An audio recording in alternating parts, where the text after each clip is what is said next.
Hello mga bossing, mga lodi, mga titos. Ngayon ay magpiprito tayo ng itlog. Kailangan natin ng 2 pirasong itlog. Ngayon hindi natin bibiyakin sa iisang bowl. Bago natin pagsamahin, kailangan tingnan mo na may extra na bowl na doon natin ilalagay yung bibiyakin nating itlog, yung shell ng itlog.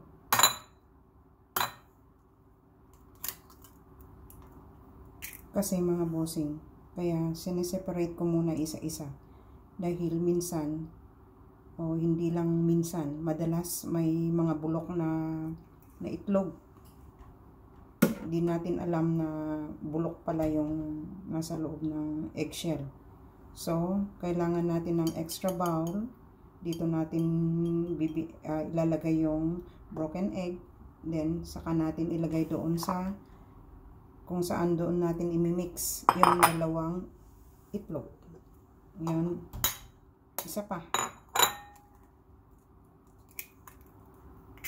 Yan. O kaya, kung sunny side up naman, ang ginagawa ko, ilalagay ko muna sa isang bowl bago ko iprito ng sunny side up. Pero pag scrambled, katulad nito, halimbawa 2 o 3 ang gagamitin ko, bibiyakin ko muna separately, isa-isa, para makita ko kung bulok, kung may sira yung itlog. So mga bossing, pagsamahin ko na ito, fresh din ito, walang sira yung pangalawang itlog. So pagsamahin ko na. Medyo matrabaho mga bossing ang pagluluto ng itlog, kahit simpleng luto lang, medyo matrabaho. Ngayon, gamit ko ang cooking chopstick, ang bit ng itlog.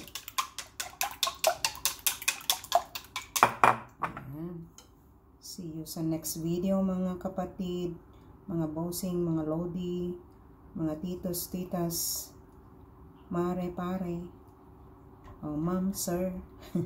See you sa next video. Pinakita ko lang kung paano ko i-break yung itlog na hindi sabay-sabay.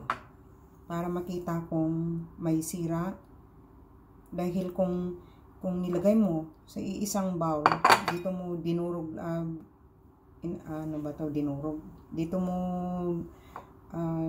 nilagay sa iisang bowl, tapos hindi mo alam na bulok pala yung pangalawa. So, accidentally na pagsama mo na yung bulok na itlog at saka yung fresh na itlog.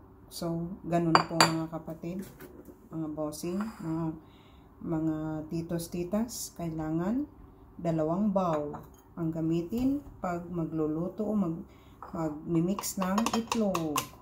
2 o 3 na itlog.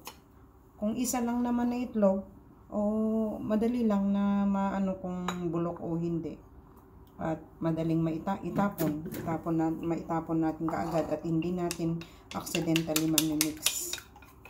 Ganun po mga bossing ang aking style sa pagluluto ng itlog. Hindi lang basta binabati, hindi lang basta niluluto na sunny side up.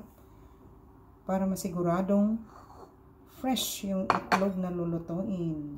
Yun, nabati ko na mga bossing ng itlog, and then ipa-fry ko na.